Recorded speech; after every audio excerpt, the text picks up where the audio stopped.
أصدق الحديث كتاب الله وأحسن الهدي هدي محمد صلى الله عليه وسلم وشر الأمور محدثاتها وكل محدثة بدعة وكل بدعة ضلالة وكل ضلالة في النار.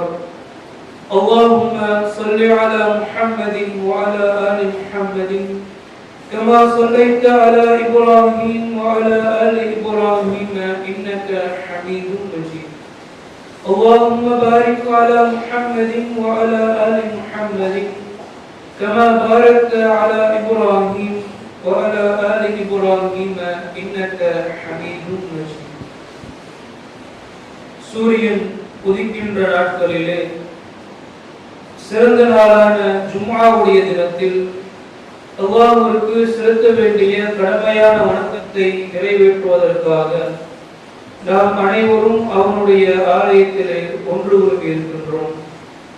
அந்த ஏக இறைவன் வல்ல நாயகன் அல்லாஹ் ஒருவனுக்கு எல்லா புகழும், அவனது அன்பும் அருளும் வற்றாத பெருங்கருணையும் உலகிலே தோன்றிய அனைத்து இறை தூதர்களின் மீதும் அவர்களிலே இறுதியாக வந்த அகிலத்தாருக்கோர் அருட்கொடை நம்முடைய தலைவர் நமது உயிரினும் மேலான முஹம்மது ரசூலுல்லாஹ் ஸல்லல்லாஹு அலைஹி வஸல்லம் அவர்களின் மீதும் அவர்களை அப்படியே பின்பற்றி வாழ்ந்து மறைந்த அத்துணை நல்லடியார்களின் மீதும் குறிப்பாக இந்த ஜும்ஆவுடைய சபையிலே வந்திருக்கக்கூடிய இன்னும் வர இருக்கக்கூடிய அனைவரின் மீதும் என்றென்றும் நின்று நிலவட்டுமாக என்ற பிரார்த்தனையோடு இந்த ஜும்ஆவுடைய உரையை ஆரம்பம் செய்கின்றோம். கணியத்திற்குரிய எல்லாம் வல்ல அல்லாஹ்வின் அடியார்களே, சகோதர சகோதரிகளே, அல்லாஹ் ரப்புல் ஆலமீன் திருமறை குர்ஆனினுடைய 9வது அத்தியாயம் 36வது வசனத்திலே சொல்லி காட்டுகின்றான், இன்ன இத்தத்து ஷுஹூரி இந்தல்லாஹி 12 ஷஹ்ரன் ஃபீ கிதாபில்லாஹி யௌம ஹலகஸ் ஸமாவாதி வல் அர்து. வானங்களையும் பூமியையும் படைத்த நாளிலிருந்து அல்லாஹ்வுடைய பதிவேட்டிலே மாதங்கள் என்பது 12 மாதங்கள் மட்டும்தான் என்று உலகத்தினுடைய மாதங்கள் தொடர்பாக இறைவன் இந்த வசனத்திலே சொல்லி காட்டுகின்றான். அந்த மாதங்களிலே இஸ்லாமிய மாத அடிப்படையிலே ரபியுல் அவ்வல் மாதத்தினுடைய பிறை 5 நாம் அனைவரும் அமர்ந்திருக்கின்றோம். இந்த ரபியுல் அவ்வல் மாதத்தை பொறுத்தவரை இதிலே சுன்னத்து வல் ஜமாத் என்று தங்களை சொல்லிக் கொள்ளக்கூடிய பெரும்பாலான மக்கள் சுன்னத்தை சரிவர கடைபிடிக்காமல் இந்த மாதத்திலே அல்லாஹ்வின் தூதர் ஸல்லல்லாஹு அலைஹி வஸல்லம் அவர்களை புகழ்கின்றோம் என்ற பெயரிலே நபிகளார் காட்டித்தராத, அல்லாஹ்வுடைய கட்டளை இல்லாத, நபிகளாரை வரம்பு மீறி புகழக்கூடிய சுப்ஹான் மௌலித் என்ற பாடல்களை இந்த மாதத்திலே படிக்கக்கூடியதை பாடக்கூடியதை நாம் அனைவரும் பார்த்து வருகின்றோம். எந்த அளவிற்கு இந்த சுப்ஹான் மௌலித் பாடல்கள் மார்க்கத்திற்கு முரணானவையாக இருக்கின்றது என்று சொன்னால், எந்த பாவத்தை இறைவன் மிக பெரும் பாவம் என்று சொல்கின்றானோ அந்த இணை வைப்பு என்ற பாவத்தினுடைய அனைத்து சாராம்சமும் இந்த சுப்ஹான் மௌலித் என்ற பாடல் வரிகளிலே இருக்கின்றது. அதனுடைய தமிழ் அர்த்தத்தை எடுத்து நாம படித்து பார்த்தோம் என்று சொன்னால், அல்லாஹ்வின் தூதர் ஸல்லல்லாஹு அலைஹி வஸல்லம் அவர்கள் எதற்காக இந்த உலகத்திற்கு அனுப்பப்பட்டார்களோ அந்த ஓரிரை கொள்கையினுடைய நோக்கத்தை சிதைக்கக்கூடிய வகையிலே அல்லாஹ்வின் தூதர் ஸல்லல்லாஹு அலைஹி வஸல்லம் அவர்கள் விரும்பாத, அவர்களை வரம்பு மீறி புகழக்கூடிய, அல்லாஹ்வுக்கு இணையாக வைக்கக்கூடிய பல கருத்துக்கள் அந்த சுப்ஹான் மௌலிதிலே இருக்கின்றது. யார் இந்த மௌலித் பாடல்களை வீட்டில் படித்தாலும் சரி, பள்ளிவாசல்களில் படித்தாலும் சரி, அந்த சபைகளிலே கலந்து கொண்டாலும் சரி, அதை ஆதரித்தாலும் சரி, அவர் தெளிவாக அல்லாஹ்விற்கு இணை கற்பித்து விட்டார் என்பதுல எல்முனையாகவும் சந்தேகம் கிடையாது. யார் அந்த சுப்ஹான் மௌலிதை படித்த நிலையிலே, அதை ஆதரித்த நிலையிலே அதை கொண்டாடக்கூடிய நிலையிலே மரணிப்பாரோ இறைவன் சொல்லி காட்டுகின்றான், மை யுஷ்ரிக் பில்லாஹ், யார் அல்லாஹ்வுக்கு இணை கற்பிக்கின்றாரோ ஃபக்கத் ஹர்ரமல்லாஹு அலைஹில் ஜன்னah, அவருக்கு நாம் சொர்க்கத்தை ஹராமாக ஆக்கிவிட்டோம். அவரை நாம நரகத்தில் தான் கொண்டு போய் சேர்ப்போம் என்று இந்த சுபஹான மௌலித் யாரெல்லாம் படிக்கின்றாங்களோ அதே நிலையில திருந்தாத நிலையில மரணித்து விட்டார்கள் என்று சொன்னால் அவர்கள் நிரந்தர நரகவாசிகள் என்பதிலையும் எந்த சந்தேகமும் கிடையாது. இந்த சுபஹான மௌலித ஏன் இந்த மாசத்துல படிக்கிறாங்க என்று சொன்னால், இந்த மாதத்தினுடைய பிறை 12 தான் நபிகளார் பிறந்தார்கள். அதுல மீலாது விழாவை ஒன்று கொண்டாடுறாங்க. அதற்கும் மாற்றத்துக்கும் இந்த சம்பந்தமும் கிடையாது. அந்த மீலாது விழாவிற்கு முன்பாக ஒரு 11 நாட்கள் நபிகளாரின் பெயரால் நாங்கள் சுபஹான மௌலிதை படிச்சுட்டு பிறகு அந்த மீலாது விழாவை கொண்டாடுகின்றோம் என்று இதனால்தான் இந்த மௌலிதை படிக்கிறாங்க. ஆனால் வரலாற்றுகளை புரட்டி பார்த்தோம் என்று சொன்னால் பிறை 12 தான் நபிகளார் பிறந்தார்கள் என்பதில் பல கருத்து வேறுபாடுகள் இருக்கின்றது. சில கருத்துக்கள் பிறை 9 இருக்குது, சிலதுல 12 வருது, சிலதுல 17, 19, இன்னும் சிலதுல 27 என்றெல்லாம் செய்திகள் இருக்கின்றன. நபிகளார் பிறை 12 பிறந்தார்கள் என்பதை காட்டிலும் பிறை 12 ஒரு திங்கட்கிழமை தினம்தான் அல்லாஹ்வின் தூதர் ஸல்லல்லாஹு அலைஹி வஸல்லம் அவர்கள் இறந்தார்கள் என்பதற்கு மார்க்க அடிப்படையில வரலாற்று ரீதியாக ஆதாரப்பூர்வமான நெருக்கமான தகவல் இருக்கின்றது.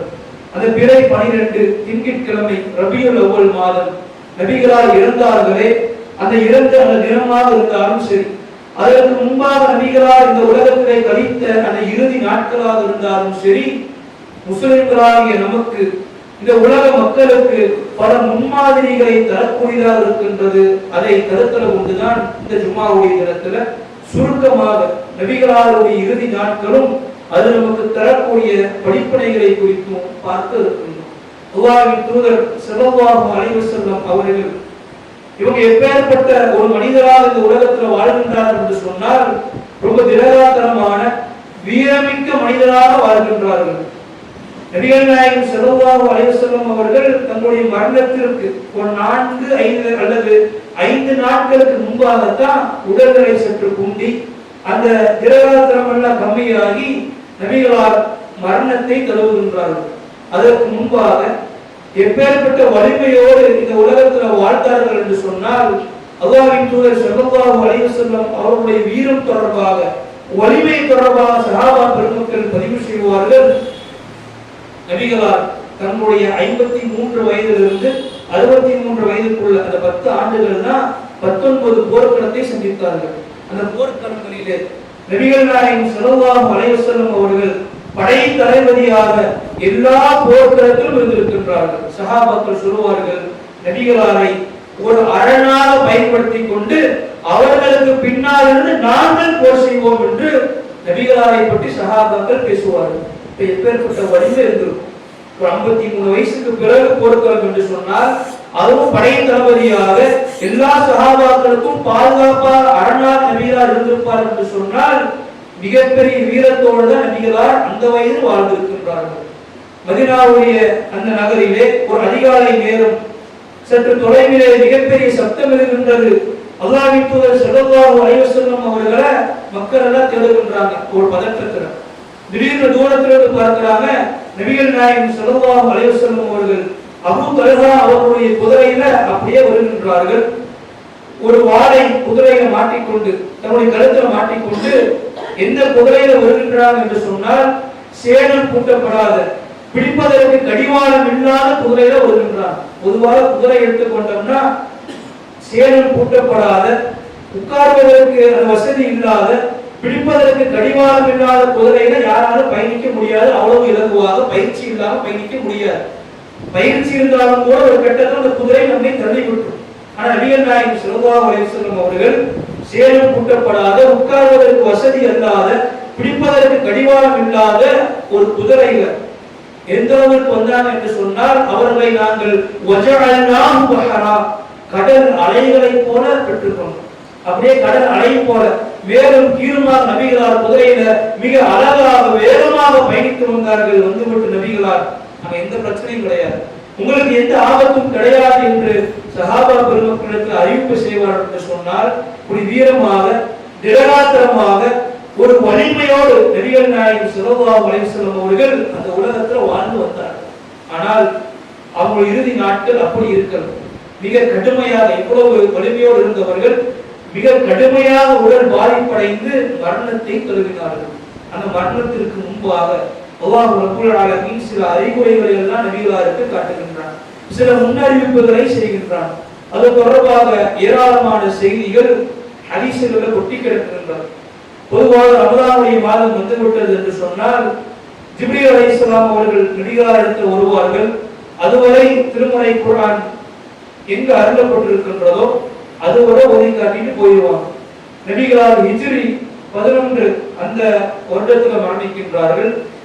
ஹிஜ்ரி 10 ரமலானுடைய மாதத்துல நபிகள் நாயகம் ஸல்லல்லாஹு அலைஹி வஸல்லம் அவர்களுக்கு ஜிப்ரீல் அலைஹிஸ்ஸலாம் அவர்கள் மர்ரதைனி ஃபில் ஆமில்லதி குபிர் 2 முறை குர்ஆனை ஓதி காட்டுகின்றார்கள். அப்போது நபிகளார் புரிந்து கொள்கின்றாங்க, இதோடு நம்முடைய வாழ்க்கை முடிவுக்கு வரப்போகின்றது என்ற ஒரு முன்னறிவிப்பை நபிகளார் புரிந்து கொள்கின்றார்கள். பிறகு ரமலானுடைய மாதம் முடிவடைகின்றது. நபிகள் நாயகம் ஸல்லல்லாஹு அலைஹி வஸல்லம் அவர்களுக்கு இறைவன் சூரத்துன் நஸ்ர் இதா ஜாஅ நஸ்ருல்லாஹி வல் ஃபத்ஹ் என்ற அந்த அத்தியாயத்தை இறக்குகின்றான். இதுதான் நபிகளாருக்கு இறைவன் கடைசியாக இறக்கிய ஒரு முழு அத்தியாயம். இதற்கு பிறகு வசனங்கள் இருந்துச்சு. ஒரு முழு அத்தியாயமாக இதா ஜாஅ நஸ்ருல்லாஹி வல் ஃபத்ஹ் என்ற அந்த அத்தியாயத்தை மட்டும்தான் இறைவன் இறக்கி இருக்கின்றான். இந்த அத்தியாயமும் நபிகள் நாயகம் ஸல்லல்லாஹு அலைஹி வஸல்லம் அவர்கள் மரணத்தை தழுவுவதற்கு முன்னறிவிப்பாக இருந்தது. எந்த அளவுக்கு என்று சொன்னால், இந்த அத்தியாயம் இறக்கப்பட்ட பிறகு நபிகளார் தங்களுடைய மறுமைக்காக வேண்டிய அந்த பயணத்தை இன்னும் நிறைவேற்றிக் கொண்டார்கள். மறுமைக்கான பயணத்தை இன்னும் சீர்தூக்கி பார்த்தார்கள் என்றெல்லாம் ஹதீஸுடைய செய்தியை பார்ப்போம். அந்த ஹிஜ்ரி 10 நபிகளார் துல்ஹஜ் மாதத்துல ஹஜ் செய்கின்றார்கள். ஹஜ்ஜத்துல் வதா என்று சொல்லப்படும். அதுதான் முதலும் கடைசி ஹஜ். அந்த ஹஜ்ல நபிகளார் சஹாபா பெருமக்களிடத்தில் அறிவிப்பு செய்கின்றார்கள், குது அன்னி மனாசிக்கக்கும், மக்களே என்னிடத்திலிருந்து நீங்கள் ஹஜ்ஜை கற்றுக்கொள்ளுங்கள், ஒவ்வொன்றாக அப்படியே பார்த்துக் கொள்ளுங்கள். என இதற்கு பிறகு நான் ஹஜ் செய்வேனா இல்லையா என்பது எனக்கு தெரியாது என்று சஹாபாக்களிடத்தில் இந்த அறிவிப்பு செய்து தாம் மரணிக்க போகின்றோம் என்ற முன்னறிவிப்பை ரசூலுல்லாஹ் சூசகமாக பதிவு செய்கின்றார்கள். அந்த ஹஜ்ஜத்துல் வதா என்ற அந்த கடைசி ஹஜ்ஜில் அரபாவுடைய பெருவழியில் நபிகளார் செய்திகள் எல்லாம் எத்தி வைத்த பிறகு இறைவன் வசனத்தை இறக்குகின்றான். அல் யௌம அக்மல்து லக்கும் தீனக்கும் வ அத்மம்து அலைக்கும் நிஅமதி வ ரதீது லக்குமுல் இஸ்லாம் தீனா. இன்று உங்கள் மார்க்கத்தை உங்களுக்காக நாம் முழுமைப்படுத்தி விட்டோம், எனது அருட்கொடைகளையும் உங்களுக்கு நாம் முழுமைப்படுத்தி விட்டோம், மேலும் இஸ்லாத்தை உங்களுடைய வாழ்க்கை நெறியாக நாம் ஏற்றுக்கொண்டோம் என்று இந்த வசனத்தை இறைவன் இறக்கியும் இத்தோடு நபிகளாருடைய அந்த தூதுத்துவ பணி உலக வாழ்க்கை நிறைவுக்கு வர இருக்கின்றது என்பதை ஒரு முன்னறிவிப்பாக செய்திருக்கின்றான்.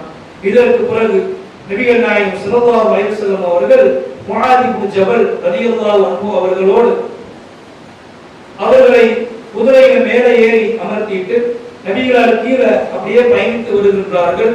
கிட்டத்தட்ட மதீனாவினுடைய எல்லைக்கே சென்று விடுகின்றார்கள். அப்படி சென்ற பிறகு அவருக்கு சில உபதேசங்களை செய்கின்றார்கள். ஏன்னா முஆத் இப்னு ஜபல் என்ற இளைஞரை ஆளுநராக ஒரு நாட்டுக்கு அனுப்ப இருக்கின்றார்கள். அந்த நேரத்தில் நபிகளார் சொல்கின்றார்கள், முஆதே, அந்த யமன் நாட்டுக்கு நீங்க சென்ற பிறகு மக்களிடத்தில் ஓர்வடை கொள்கையை சொல்லுங்கள், அதை அவர்கள் ஏற்றுக்கொண்டு விட்டார்கள் என்று சொன்னால் அவங்களுக்கு நீங்க தொழுகை ஏவுங்க, தொழுகையை கடைபிடிக்கும் பொழுது ஜகாத்தை கொடுக்குமாறு பணியுங்கள், இன்ன பிற நல்லறங்களை நீங்கள் ஏவுங்கள் என்று சொல்லிவிட்டு நபிகளார் சொல்கின்றார்கள், யா முஆதே, முஆத் அவர்களே, இத்தகி தஅவத்தில் மக்லூம், பாதிக்கப்பட்டவருடைய பிரார்த்தனைக்கு நீங்கள் அஞ்சிக் கொள்ளுங்கள், ஏனென்றால் அந்த பிரார்த்தனைக்கும் அல்லாஹ்வுக்கு இடையில எந்த திரையும் கிடையாது என்ற மிக முக்கியமான உபதேசத்தை செய்துவிட்டு அவரிடத்தில் சொல்கின்றார், முஆதே, நீங்கள் திரும்பி வரும்பொழுது உங்களால் என்னை பார்க்க முடியாது, என்னுடைய கபரைத்தான் நீங்க பார்க்க முடியும் என்று சொல்லும் போது முஆத் அவர்கள் கடுமையாக அழுகின்றார்கள். அதுதான் நபிகளார் தம்முடைய மரணத்தை குறித்து வெளிப்படையாக ஒரு சஹாபியிட்ட சொன்ன முதலாவது நிகழ்வு, முன்னறிவிப்பு செய்த முதலாவது நிகழ்வு. அதற்கு பிறகு முஆத் இப்னு ஜபல் அவர்கள் யமனை நோக்கி பயணித்து விட்டார். அவர் இங்க வருவதற்கான வாய்ப்பு இல்லை. பிறகு நபிகளாருடைய மரணம் எல்லாம் முடிஞ்ச பிறகு அவர் வந்தார். பிறகு நபிகள் நாயகம் ஸல்லல்லாஹு அலைஹி வஸல்லம் அவர்கள் ஹிஜ்ரி 11 ஆஷுராவுடைய அந்த நோன்புல இருக்கும் பொழுது சஹாபாக்கள் கேட்கிறாங்க, நாமும் 10 தான் நோன்பு வைக்கிறோம், யூதர்களும் 10 தான் நோன்பு வைக்கின்றார்கள், யூதர்களுக்கு மாற்றம் செய்ய வேண்டும் நீங்க பல செய்திகளை இத்தனை வருடங்களுக்கு கற்றுத் தந்திருக்கின்றீர்கள், ஆனா இதுல மட்டும் ஒன்னா இருக்கிறோம் என்று கேட்கும் பொழுது நபிகளார் அங்கேயும் ஒரு சூசகமான முன்னறிவிப்பை செய்வார்கள். இன்ஷா அல்லாஹ் அடுத்த வருடம் நான் உயிரோடு இருந்தேன் என்று சொன்னால் பிறகு 9 சேர்த்து நாம் நோன்பு வைப்போம் ரசூலுல்லாஹ் சொன்னாங்க. ஆனா அடுத்த வருடம் நபிகளார் உயிரோடு இல்லை. இதுவும் நபிகளாருடைய மரணத்திற்கான முன்னறிவிப்பு. அப்படியே நாட்கள் செல்கின்றது. ஹிஜ்ரி 11ஆம் ஆண்டுல முஹர்ரம் முடிந்து சஃபர் வருகின்றது. அந்த கட்டத்துல நபிகளார் உஹது போர்க்களத்துல கொல்லப்பட்டவர்களுக்காக வேண்டி ஜனாஸா தொழுகை நடத்துகின்றார்கள். ஏன்னா அப்ப நடத்த முடியல. பிறகு ரசூலுல்லாஹ் இப்போதான் நடத்துகின்றாங்க. நடத்தி விட்டு நபிகளார் ஒரு உரையை நிகழ்த்துகின்றார்கள். அந்த உரையை குறித்து உக்பா பின் ஆமீர் ரலியல்லாஹு அன்ஹு அவர்கள் பதிவு செய்வார்கள்.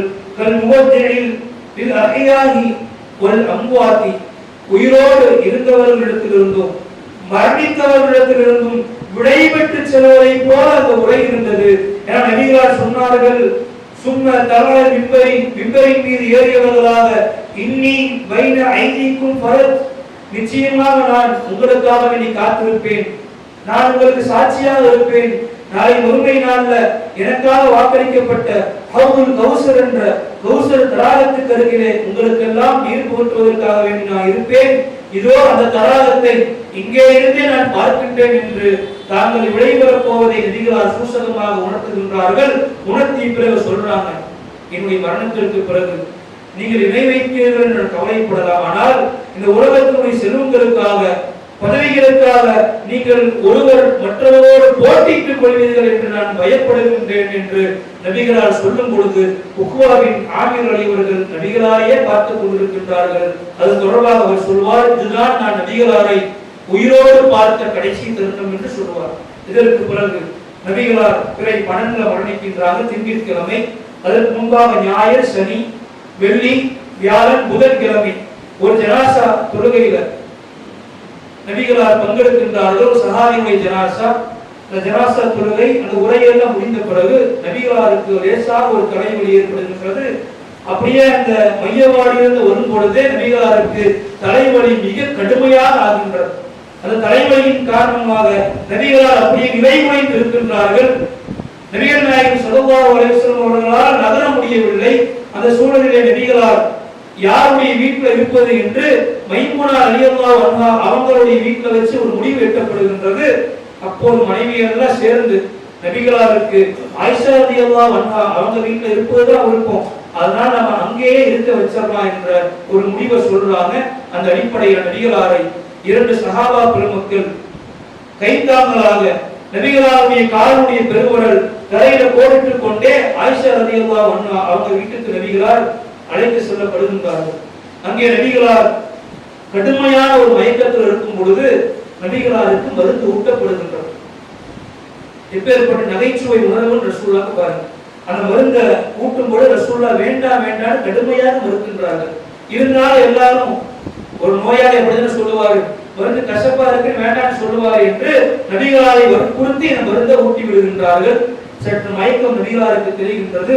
அப்போது நபிகளார் கேட்கின்றார்கள், நான் வேண்டாம்னு சொல்ல யார் எனக்கு மருந்து ஊட்டியது? சஹாபாக்கள் அங்கிருந்த பெண்கள் சொல்கின்றார்கள், நோயாளி மருந்து வேண்டாம்னு சொல்வதை போல நீங்க சொல்லிட்டீங்க, நான் நினைச்சுதான் ஊட்டணும்னு சொல்லும் போது நபிகளார் திரும்ப சொல்றாங்க, யாரெல்லாம் எனக்கு மருந்து ஊட்டினீர்களோ அவர்கள் ஒவ்வொருவர் விடாமல் இந்த மருந்தை குடிக்க வேண்டும். இப்னு அப்பாஸை தவிர, ஏன்னா அவர் மட்டும்தான் எனக்கு மருந்து ஊட்டல, நான் சொல்றதை கேட்டு அமைதியா இருந்துட்டார் என்று நபிகளார் அந்த நேரத்திலும் கூட ஒரு நகைச்சுவை உணர்வை வெளிப்படுத்தி அவ்வளவு கடுமையான நேரமாக இருந்தாலும் கூட எப்படி இருந்திருக்காங்கன்னு பாருங்க. அதற்கு பிறகாக நபிகளார் எனக்கு தண்ணீர் ஊற்றுங்கள்னு சொல்றாங்க. ஒரு மிகப்பெரிய ஒரு பாத்திரம் போல இருக்கக்கூடிய ஒரு செட்டப்ல ரசூலுல்லாஹ் உட்கார வச்சு வாய் திறக்கப்படாத 7 தோல் பைகளை எடுத்து அது முழுமையாக நபிகளாரின் மீது ஊற்றப்படுகின்றது. பிறகு நபிகள் நாயகம் ஸல்லல்லாஹு அலைஹி வஸல்லம் அவர்கள் ஒரு கருப்பு துணியை தலையில கட்டியவராக மிம்பரின் மீது அமர்ந்து சில உரைகளை நிகழ்த்துகின்றார்கள். அதில் நபிகள் நாயகம் ஸல்லல்லாஹு அலைஹி வஸல்லம் சொல்லி காட்டுகின்றார்கள், இறைவன் ஒரு அடியானிடத்திலே இந்த உலகம் வேண்டுமா மறுமை வேண்டுமா என்று கேட்டான். அந்த அடியாரோ மறுமையை தேர்ந்தெடுத்துக் கொண்டார் என்று சொன்னதுமே பள்ளியினுடைய ஓரத்தில் ஒரு அழுகையினுடைய குரல் கேட்கின்றது. அபூபக்கர் சித்திக் ரலியல்லாஹு அன்ஹு அவர்கள், அபூ ஸைத் அல்-குத்ரி அவர்கள் சொல்வார், இந்த வயதானவர், இந்த முதியவர் ஏன் இப்படி எழுதுகிறார்? நபிகளார் அப்படி என்ன கடுமையான செய்தி சொல்லிவிட்டார்கள் என்று அவர் மனதுக்குள்ள நினைத்துக் கொள்வார். அல்லது சஹாபாக்கள்கிட்ட பேசிக் கொள்வார். பிற்காலத்தில் தெரிஞ்சது நபிகளார் சொன்ன அந்த அடியார் நபிகளார் தான். அவர்கள் தான் உலகத்தை விட்டு பிரிய இருக்கின்றார்கள். அதை அபூபக்கர் அவர்கள் உணர்ந்து கொண்டார்கள். பிறகு நபிகளார் அந்த மிம்பரிலிருந்தே சொல்வார்கள், என்னுடைய வீட்டுக்கு வரக்கூடிய எல்லா வாசல்களையும் அடைத்து விடுங்கள், அபூபக்கருடைய வாசலை தவிர. ஏன்னா அவர் இந்த உலகத்தில் எனக்கு மிகப்பெரிய ஒரு நட்புதாரியாக இருந்தார் என்று சொல்லி அபூபக்கருக்கு அந்த இடத்துல கண்ணியத்தை நபிகளார் கொடுப்பார்கள். பிறகு அன்சாரிகளின் சிறப்புகளை குறித்து நபிகளார் சொல்வார்கள். அதற்கு பிறகு நபிகளார் வீட்டுக்கு செல்கின்றார்கள். கம்பளி போர்வையால் நபிகளார் முகத்தை மூடி இருக்கின்றார்கள். ஒரு கட்டத்தில் மூச்சு முட்டும் பொழுது அந்த கம்பளி போர்வையை வெளியேற்றி லஅனல்லாஹ யஹூத வ நஸாரா, அல்லாஹ் யூதர்களையும் கிறிஸ்துவர்களையும் சபிப்பானாக, ஏனென்றால் அவர்கள் தங்களுடைய நபிமார்களுடைய அடக்கஸ்தலங்களை வணக்கஸ்தலங்களாக மாற்றி விட்டார்கள், வழிபாடு செய்யக்கூடிய இடங்களாக மாற்றி விட்டார்கள் என்று சொல்லி தர்கா வழிபாடு செய்யக்கூடிய யூதர்களையும் கிறிஸ்துவர்கள் நபிகளார் கடுமையாக சபிக்கின்றார்கள். பிறகு நபிகளார் மீண்டும் புதன்கிழமை தினம் பள்ளிவாசலுக்கு வருகின்றார்கள். உங்களிலே யாருக்காவது நான் அநீதி இழைத்திருந்தேன் என்று சொன்னால் இதோ உங்களுக்கு முன்னால் இருக்கின்றேன், என்னை நீங்கள் பரிதீர்த்துக் கொள்ளுங்கள் கேட்கிறாங்க. யாருமே வரல. பிறகு நபிகளார் தொழுகையில் ஈடுபடுகின்றாங்க. தொழுகை குறித்து மீண்டும் கேட்கிறாங்க, பரிதீர்க்கிறதுக்கு முன்னாடி யாராவது வணங்கலாம், யாராவது இருக்கீங்களான்னு கேட்கிறாங்க. அப்போது ஒரு சஹாபி வருகின்றார், நபிகளாரே எனக்கு நீங்கள் 3 தீனார் தரணும் என்று சொல்கின்றார். ஃபதுல் அப்பாஸ் சொல்லி ரசூலுல்லாஹ் அதை அடைத்து விடுமாறு சொல்கின்றார். பிறகு இன்னொருத்தர் வருகின்றார், நபிகளாரே ஒரு முறை உங்களுடைய கைத்தறி லேசாக என் மீது பட்டுவிட்டது என்று சொன்னதுமே நபிகள் நாயகம் ஸல்லல்லாஹு அலைஹி வஸல்லம் அவர்கள், அப்படியா, இதோ நான் தயாராக இருக்கின்றேன், நீங்கள் பரிகரித்துக் கொள்ளுங்கள் ரசூலுல்லாஹ் முதுக காட்டுகின்றார்கள். அந்த சஹாபி நபிகளாரை பின்னால் இருந்து அணைத்துக் கொண்டு நபிகளாருடைய நபித்துவ முத்திரையிலே முத்தமிட்டார் என்ற செய்திகள் எல்லாம் ஹதீஸ்ல பார்க்கணும். இங்க என்ன கவனிக்கணும்னா அல்லாஹ்வுடைய தூதர் எதை குறித்து கடைசி இடத்துல அஞ்சுகின்றார்கள் பாருங்க. மனித உரிமைகளை நம்ம கரெக்டா இருந்திருக்கோமா? யாருக்காச்சும் அநீதி இழைத்திருந்தோம் என்று சொன்னால் இங்கேயே தீர்த்து விடுவோம், மறுமையில என்னால் அதற்கு பதில் சொல்ல முடியாது என்று நபிகளாரே பயந்திருப்பார் என்று சொன்னால் இன்னைக்கு வார்த்தைகளால் எத்தனை பேரை நாம் திட்டி விடுகின்றோம். பொருளாதாரத்தில் அநீதி, இடத்தை மோசடி செய்த அநீதி என்று அடுக்கிக் கொண்டே போகலாம். இதற்கெல்லாம் நாம என்ன பதிலை மறுமையில வைத்திருக்கின்றோம் என்று சிந்திக்க கடமைப்பட்டு இருக்கின்றோம். பிறகு நபிகள் நாயகம் ஸல்லல்லாஹு அலைஹி வஸல்லம் அவர்களுடைய மூச்சு மேலும் கீழுமாக இறங்கி ஏறும்பொழுது அஸ்ஸலா அஸ்ஸலா, தொழுகை தொழுகை என்று நபிகளார் கடுமையாக அந்த இடத்துல தொழுகை குறித்து உபதேசம் செய்கின்றார்கள். நபிகள் நாயகம் ஸல்லல்லாஹு அலைஹி வஸல்லம் அவர்கள் வியாழக்கிழமை தினம் மக்ரிபுடைய தொழுகையை தொழுக வைக்கின்றார்கள். அதுதான் நபிகளார் கடைசியாக தொழுக வைத்த அந்த தொழுகை. அதில் முஸ்தலாத்தி உருப்பா என்ற 77வது அத்தியாயத்தை ஓதுகின்றார்கள். பிறகு இஷாவுடைய தொழுகைக்கு ரசூலுல்லாஹ்வால வர முடியல, கடுமையான மயக்கத்தில் இருக்கின்றார்கள். நபிகளாரின் மீது தண்ணீர் ஊற்றப்படுகின்றது. சற்று சுகம் கிடைத்தாலும் மீண்டும் மயக்கம். இப்படியே பல முறை நிகழ்ந்த பிறகு நபிகள் நாயகம் ஸல்லல்லாஹு அலைஹி வஸல்லம் அவர்கள் மீண்டும் கைத்தாங்களாக பள்ளிவாசலுக்கு அழைத்து செல்லப்படுகின்றார்கள். அங்கே நபிகள் நாயகம் ஸல்லல்லாஹு அலைஹி வஸல்லம் அவர்கள் அமர்ந்து தொழுதார்கள் என்ற நிகழ்வை பார்த்தோம். அல்லாஹ்வுடைய தூதர் சொர்க்கத்துக்கு நன்மாராயம் கூறப்பட்டவர், முன்பின் பாவங்கள் மன்னிக்கப்பட்டவர், மரண நேரத்துல கூட தொழுகையில சரியாக இருந்திருப்பார் என்று சொன்னால் இன்னைக்கு நம்முடைய தொழுகை நிலையெல்லாம் என்ன? நம்மளை எத்தனை பேர் வஜ்ருடைய தொழுகை தொழுகாம இன்னைக்கு ஜும்மாக்கு வந்திருக்கோம்? எந்த அளவுக்கு நம்ம தொழுகை எடுப்போங்கிறதுக்கு பெரிய உதாரணமெல்லாம் வேண்டாம். ஜும்மாவுடைய தொழுகை எவ்வளவு முக்கியம், பாங்குக்கு முன்னாடி எவ்வளவு சிறப்பு இருக்கின்றது. ஆனா அதுல கூட பல பேர் பாங்குக்கு முன்னாடி வருவது கிடையாது. இதுலயே நம்ம தொழுகைக்கு எவ்வளவு முக்கியத்துவத்தை கொடுக்கிறோம், நபிகளார் கொடுத்த முக்கியத்துவம் எந்த அளவுக்கு இருக்கின்றது என்பதை நாம் அறிந்து கொள்ளலாம். பிறகு ஞாயிற்றுக்கிழமை தினம் நபிகள் நாயகம் ஸல்லல்லாஹு அலைஹி வஸல்லம் அவர்களை சில சஹாபா பெருமக்கள் சந்திக்கின்றார்கள். ஃபாத்திமா ரலியல்லாஹு அன்ஹா அவர்களும் சந்திக்கின்றார்கள். பிறகு நபிகளார் தங்க காசுகளை தங்களுடைய பொருளாதாரம் அல்ல தர்மமாக செய்கின்றார்கள். செய்த பிறகு சொத்துக்களை தர்மம் செய்யறாங்க. அது குறித்து ரசூலுல்லாஹ் சொல்லுவாங்க, நம்முடைய சொத்துக்களை எல்லாமே தர்மம் தான். என் மனைவிமாருடைய வாழ்க்கை செலவும் பிரதிநிதிகளுடைய சம்பளமும் போக எல்லாத்தையும் தர்மம் செய்து விடுங்கள் என்று சொல்வார்கள். நபிகளார் மரணிப்பதற்கு முன்றைய நாள் இரவு, திங்கட்கிழமை இரவு, பிறகு திங்கட்கிழமை பகல் வரும். அந்த நேரத்தில் நபிகளாருடைய வீட்டிலே விளக்கு எரிவதற்கு எண்ணெய் கிடையாது. ஆயிஷா ரலியல்லாஹு அன்ஹா அவர்கள் பக்கத்து வீட்டிலிருந்து எண்ணெய் வாங்கி கொண்டு வந்து விளக்கை எரிய வைத்தார்கள் என்றெல்லாம் ஹதீசுகள்ல நபிகளாருடைய கடைசி நாட்கள் தொடர்பான செய்திகள் பதியப்பட்டு இருக்கின்றன. பிறகு திங்கட்கிழமை ஃபஜ்ருடைய அந்த நேரம் ஜமாத் தொழுகை நடந்து கொண்டிருக்கின்றது. நபிகளார் நம்முடைய வீட்டில் இருந்து திரைச்சீலை விலக்கி பார்க்கின்றார்கள். சஹாபாக்களை பார்த்து அப்படியே ஒரு சிரிப்பு சிரிக்கின்றார்கள். சஹாபாக்கள் சொல்லுவார்கள், அந்த அளவுக்கு பிரகாசமாக ரசூலுல்லாஹ் அதற்கு முன்னாடி நாங்கள் பார்த்ததே கிடையாது. எந்த அளவுக்கு என்று சொன்னால் அந்த சிரிப்பை பார்த்து நாங்கள் எல்லாம் அப்படியே தொழுகையில கவனத்தையே சிதற விட்டுட்டோம். அந்த அளவுக்கு நபிகளாருடைய சிரிப்பு இருந்தது.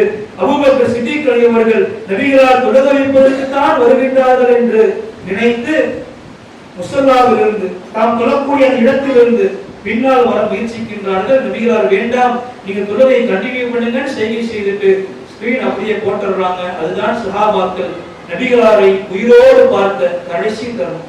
பிறகு அப்படியே சூரியன் உதயமாகின்றது, பகல் பொழுது ஏற்படுகின்றது. நபிகள் நாயகம் ஸல்லல்லாஹு அலைஹி வஸல்லம் அவர்கள் ஆயிஷா ரலியல்லாஹு அன்ஹா அவங்களுடைய மடியிலே படுத்தவர்களாக இருக்கின்றார்கள்.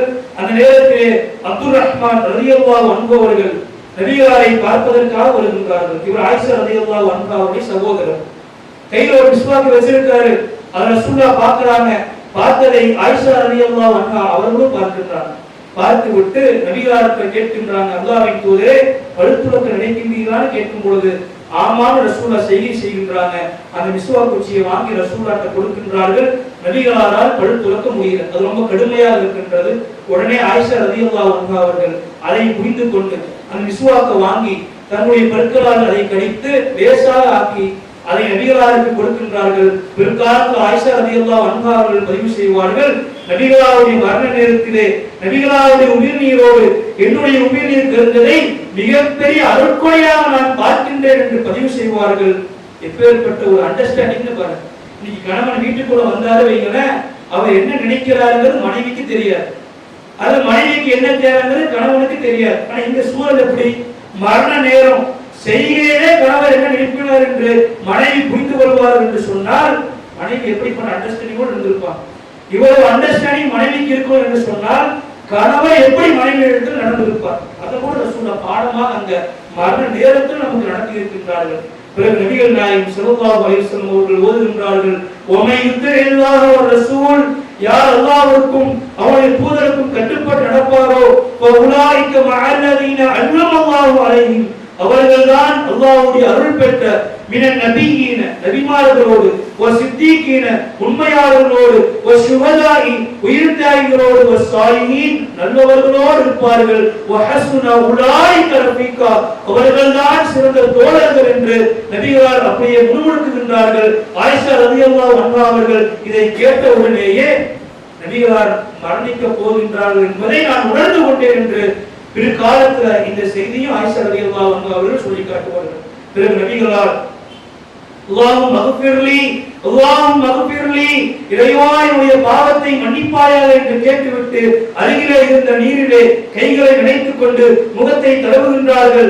பிறகு சொல்கின்றார்கள், கையை வானை நோக்கி உயர்த்தி, லா இலாஹ இல்லல்லாஹ், வணக்கத்திற்குரியவன் அல்லாஹ்வை தவிர வேறு யாரும் இல்லை, இன்னலில் மௌத்தி சக்கராத், நிச்சயமாக மரணத்திற்கு துன்பம் இருக்கின்றது, ஃபிர் ரஃபீகில் அலா ஃபிர் ரஃபீகில் அலா ஃபிர் ரஃபீகில் அலா, உயர்ந்த தோழர்களிடத்தில் நான் செல்கின்றேன் என்று நபிகளார் சொன்ன உடனே ஹத்தா குவித அவருடைய கரம் சாய்ந்தது, ஓ மாலத் யதஹு அவருடைய உடலை விட்டு உயிர் பிரிந்தது. நபிகள் நாயகம் ஸல்லல்லாஹு அலைஹி வஸல்லம் அவர்கள் அந்த சந்தர்ப்பத்திலே ரோஹருடைய வக்துக்கு சற்று முன்பாக மரணத்தை தழுவினார்கள்.